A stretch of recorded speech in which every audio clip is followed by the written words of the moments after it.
오늘 받은 말씀 앞에서 바울은 복음 때문에 자신의 자유를 절제한다는 이야기를 했습니다.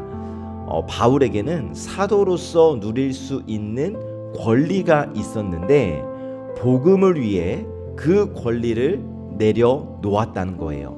사람을 얻기 위해, 복음을 전하기 위해 자신을 절제하며 살았노라고 오늘 말씀 앞에서 이야기를 했고, 오늘 말씀에서 바울은 그리스도인의 삶을 경기장에 비유를 하고 있습니다. 달리기를 하는 사람, 권투를 하는 사람, 상을 얻기 위해 절제하는 사람의 모습을 말하고 있어요. 당시 고린도 교회 근처에는 이스트미아라는 매우 큰 체육 경기가 열렸었기 때문에 고린도 사람들은 운동선수들이 상을 얻기 위해 얼마나 훈련하고 절제하는지를 잘 알고 있었고, 그래서 바울은 경기를 통해서 믿음의 삶을 설명하고 있는 거예요. 그리고 10장으로 넘어가면서 이스라엘 백성들이 겪었던 광야 이야기를 꺼내고 있는데, 이스라엘 백성들은 하나님의 놀라운 은혜를 경험했죠. 홍해를 건넜고 구름 기둥 아래 보호를 받았고 만나와 신령한 음료를 마셨지만 그들 가운데 많은 사람들이 하나님을 끝까지 기쁘시게 하지 못하고 광야에서 쓰러졌어요. 왜? 은혜를 경험했지만 마음이 끝까지 하나님께 붙들리지 못했기 때문에. 출애굽은 광야에서 욕심과 우상과 원망에 무너졌다는 이야기를 하고 있습니다. 여러분, 오늘 하나님께서 허락하신 이 말씀을 통해 오늘 나의 모습을 점검해 보기를 원하는데, 나는 믿음의 경주를 잘 달리고 있는가? 유혹과 시험 앞에서 하나님을 붙들고 있는가를 점검해 보고, 바울의 권면을 통해 믿음의 경주를 끝까지 달리고 광야의 실패를 거울 삼아 시험 가운데서도 피할 길을 내시는 하나님을 붙드는 우리가 되시기를 예수님의 이름으로 축복합니다. 오늘 우리에게 주시는 첫 번째 말씀은 상을 바라보며 절제하게 하시는 하나님을 보여주십니다.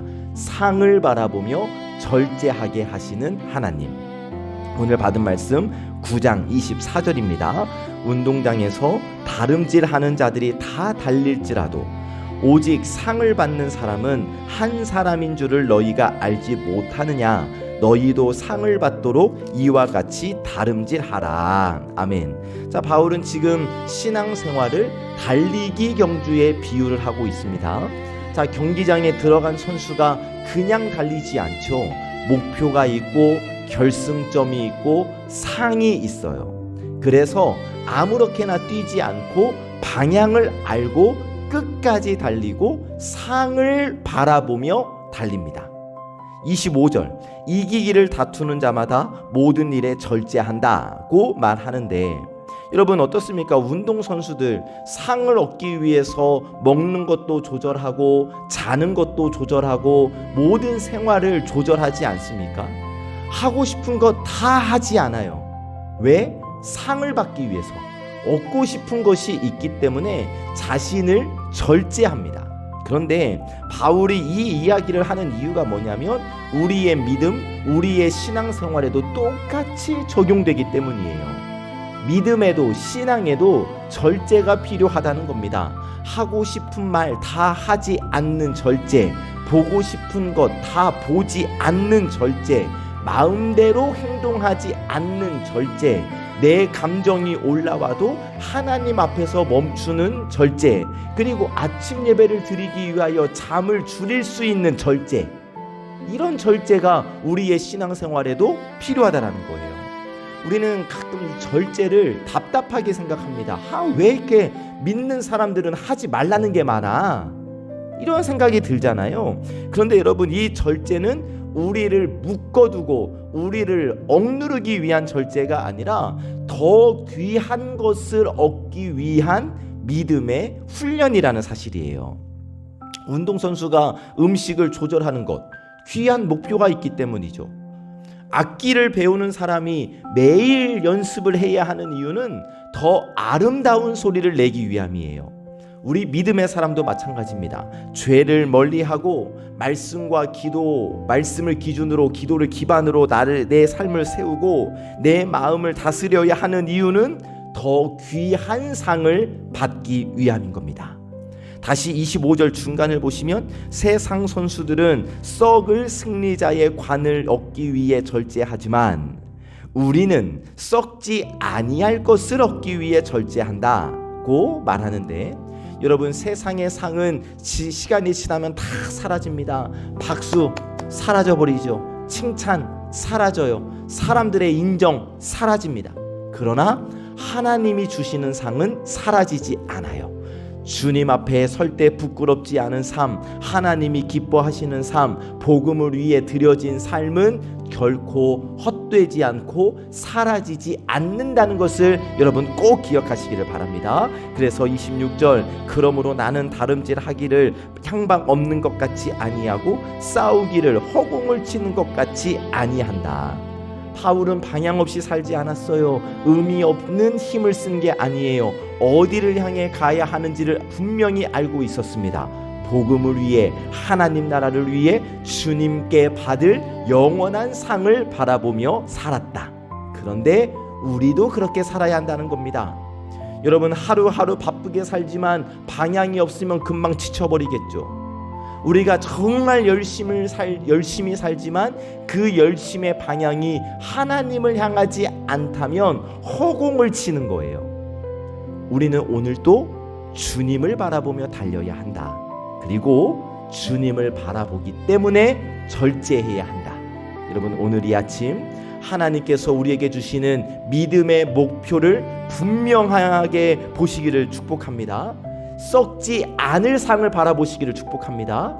그래서 오늘 하루 우리의 말과 행동과 마음을 절제하는 은혜를 누리며 사시기를 예수님의 이름으로 축복합니다. 아멘. 두 번째로, 은혜 받은 자답게 깨어있게 하시는 하나님을 우리가 보기를 원합니다. 은혜 받은 자답게 깨어있게 하시는 하나님.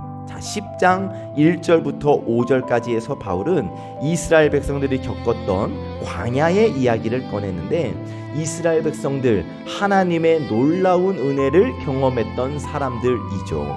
그들 모두는 다 구름기둥 아래에 있었습니다. 하나님께서 구름기둥으로 그들을 인도하시고 보호해 주셨어요. 그들은 모두 바다 가운데를 지났습니다. 홍해를 가르시는 기적을 경험했죠. 그리고 그들은 모두 신령한 음식을 먹었어요. 광야에서 만나를 먹었습니다. 모두 신령한 음료를 마셨어요. 반석에서 물이 나오는 은혜를 경험했잖아요. 출애굽의 기적, 홍해의 기적, 구름기둥과 불기둥, 만나와 반석에서 솟아나는 물, 여러분, 이것보다 더 큰 은혜의 경험이 어디 있겠어요. 그런데 5절에서 충격적인 말을 합니다. 그러나 그들의 다수를 하나님이 기뻐하지 아니하셨으므로 그들의 광야에서 멸망을 받았느니라.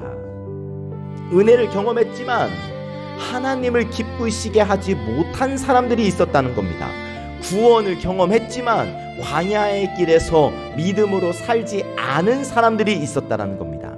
여러분, 이 말씀이 우리에게 주는 경고가 있어요. 은혜를 받았다는 사실이 신앙의 성숙으로 이어지는 것이 아니라는 겁니다. 무슨 말씀이냐면, 내가 오늘 이 아침 예배에 나와서 아침 예배, 아침 기도회를 드렸다는 사실, 말씀을 들었다는 사실, 또 우리의 신앙에 좋은 경험이 있었다는 사실이 오늘의 순종을 대신하지 않는다는 거예요. 이스라엘 백성들 분명 은혜를 받았잖아요. 그러나 그들의 마음은 자꾸 애굽을 그리워했습니다. 하나님이 주신 만나를 먹으면서도 불평했어요. 하나님의 인도하심을 받으면서도 원망했어요. 눈앞에 어려움이 생기면 하나님을 신뢰하는 것이 아니라 불안과 욕심에 흔들렸어요. 그러면 바울은 왜 고린도 교회 성도들에게 이 이야기를 하고 있는가? 고린도 교회도 이미 많은 은혜를 받았거든요. 은사도 있었고, 지식도 있었고, 예배도 있었고, 그런데 그들의 모습 우리가 지금까지 쭉 살펴왔지만 어땠습니까? 분열하고 있고, 죄를 가볍게 여기고, 자기 자유를 잘못 사용하고, 그래서 말하고 있는 겁니다. 야, 너희 은혜 받았다고 해서 끝이 아니야. 방심하면 안 돼. 깨어 있어야 돼. 은혜를 받았으면 은혜 받은 사람답게 살아야 돼 라는 것을 말하고 있는 거예요. 우리도 마찬가지입니다, 여러분. 우리가 이 아침 나와서 아침 예배에 제단을 쌓는 것 너무나 귀한 일이죠. 말씀 듣고 묵상하는 것 너무나 큰 은혜입니다. 기도의 응답을 경험하는 것도 은혜예요. 그런데 여러분, 지금의 은혜가 우리의 순종을 자동으로 만들어주는 것은 아니라는 겁니다. 그래서 우리는 항상 하나님 앞에서 깨어 있어야 하는 거예요. 여러분, 하나님은 우리를 은혜 받은 사람답게 깨어 있을 수 있도록 보혜사 성령님을 우리에게 보내주셨습니다.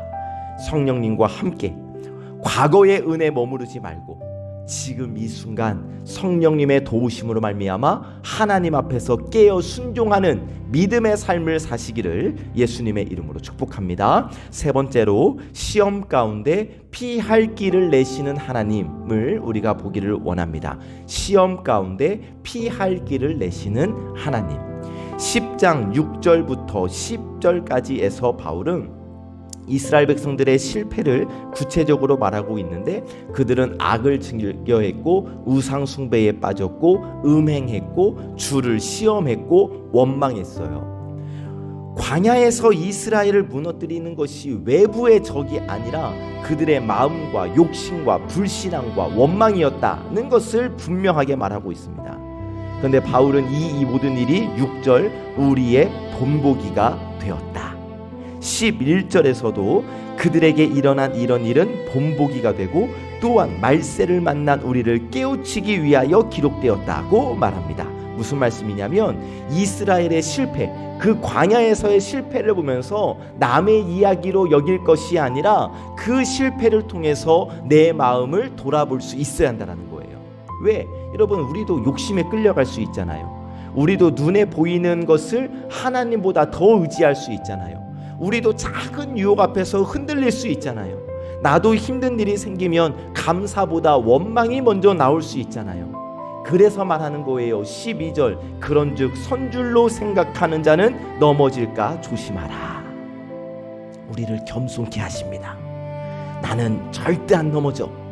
내가 신앙생활을 몇 년 했는데 나는 절대 안 넘어져. 하지 말라는 거예요. 나는 괜찮아. 방심하지 말라는 거예요. 믿음의 사람이라면 나를 과신하지 말고 하나님을 의지하라는 겁니다. 그런데 감사하게도 이 경고로만 끝나는 것이 아니라 13절을 통해서 우리에게 큰 위로의 말씀을 주시는데, 사람이 감당할 시험 밖에는 너희가 당한 것이 없나니 오직 하나님은 미쁘사 너희가 감당하지 못할 시험 당함을 허락하지 아니하시고 시험 당할 즈음에 또한 피할 길을 내사 너희로 능히 감당하게 하시느니라. 아멘. 우리 지난 금요 기도회 때 받은 말씀이죠. 하나님은 미쁘십니다. 신실하세요. 우리가 시험을 만날 때 하나님은 우리를 그냥 버려두지 않으십니다. 우리가 감당하지 못할 만큼 무너지도록 그냥 방치하지 않으십니다. 시험 당할 즈음에 피할 길을 내셔요. 또 능히 감당하게 하십니다. 여기서 말하는 피할 길, 여러분, 문제가 즉시 사라지는 것이 아니라고 금요기도회 때 우리가 말씀을 나누었었습니다. 피할 길, 그 상황 속에서 견딜 힘을 주신다. 유혹을 끊을 결단을 주신다. 도망쳐야 할 자리에서 도망쳐야 할 용기, 말씀을 생각나게 하시고 기도할 마음을 주시고 믿음의 사람을 통해 붙들어 주신다는 말씀이라는 것을 우리가 나누었었죠. 여러분, 시험 앞에서 중요한 것은 나 혼자 버티는 게 아니에요. 하나님을 의지하는 거예요. 내 의지, 내 믿음이 강하다고 자랑하는 것이 아니라 하나님께 피하는 것이 중요하다는 겁니다. 어떻게? 유혹이 찾아올 때 멈춰야죠. 원망이 올라올 때 하나님 앞에 엎드리는 거예요. 마음이 무너질 때 말씀을 붙잡고, 혼자 감당하기 어려울 때 믿음의 사람들에게 도움을 구하고, 이것이 바로 하나님께서 내시는 피할 길이라는 겁니다. 여러분, 우리에게도 시험이 있어요. 마음을 무너뜨리는 시험, 욕심을 자극하는 시험, 원망하게 만드는 시험, 하나님보다 더 붙들게 만드는 시험, 이 골리앗과 같은 것들이 너무나 많습니다. 그러나 여러분 꼭 기억하십시오. 내 앞에 있는 시험보다, 내 앞에 있는 골리앗보다 더 크신 하나님이 바로 내 아버지 하나님이십니다. 바라기는 오늘 하루도 유혹과 시험 앞에서 하나님을 의지하며 하나님께서 여시는 피할 길을 따라 걸어가는 저와 여러분들 되시기를 예수님의 이름으로 축복합니다. 말씀을 정리하면 오늘 하루도 우리는 믿음의 경주를 달려야 합니다. 상을 바라보며 절제해야 돼요. 은혜 받은 사람답게 깨어 있어야 합니다. 시험 앞에서, 골리앗 앞에서 하나님께서 내시는 피할 길을 붙들어야 합니다. 그래서 이 아침 방향 없이 살지 않겠다, 절제하겠다, 하나님을 의지하겠다 라고 결단하며 기도하시기를 원합니다. 그래서 오늘 하루 우리를 깨어있게 하시며 우리를 유혹 앞에서도 붙드시는 하나님을 붙들고 끝까지 믿음의 경주를 달려 하나님께서 주시는 상을 받아 누리시기를 참 좋으신 예수님의 이름으로 간절히 축복합니다. 아멘. 기도하겠습니다. 은혜의 하나님, 이른 아침 하나님 앞에 나와 말씀으로 하루를 시작하게 하시니 잠의 절제를 통하여 이 아침 하나님께 예배드림으로 이 하루를 시작하게 하시니 고맙고 감사합니다. 하나님 주신 말씀 의지하여 기도합니다. 먼저 하나님 저희에게 믿음의 절제를 허락하여 주옵소서. 하고 싶은 말 다 하지 않게 하시고 마음 가는 대로 행동하지 않게 하시며 욕심 이끄는 대로 따라가지 않게 하시기를 원합니다.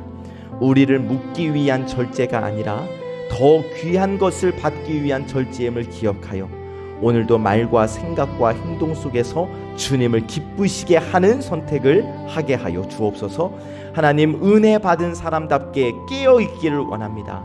예배, 오늘 아침 예배 드렸다는 이유로 방심하지 않게 하시고 오래 믿었다는 생각으로 교만하지 않게 하시며 예전에 받았던 은혜만을 붙들고 오늘의 순종을 놓치지 않게 하시기를 원합니다.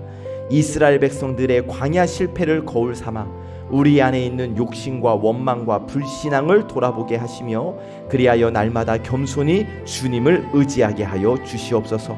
시험 가운데 피할 길을 내시는 하나님을 신뢰합니다. 유혹이 찾아올 때 과신하지 않고 방심하지 않고 말씀을 붙들고 기도로 엎드려 즉시 멈추고 돌아설 수 있는 용기를 더하여 주시옵소서.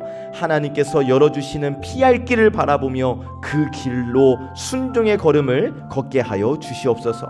하나님 육신의 질병으로 고통 가운데 있는 우리 환우들이 있습니다. 마음과 믿음과 신앙이 약해진 우리 성도들도 있습니다.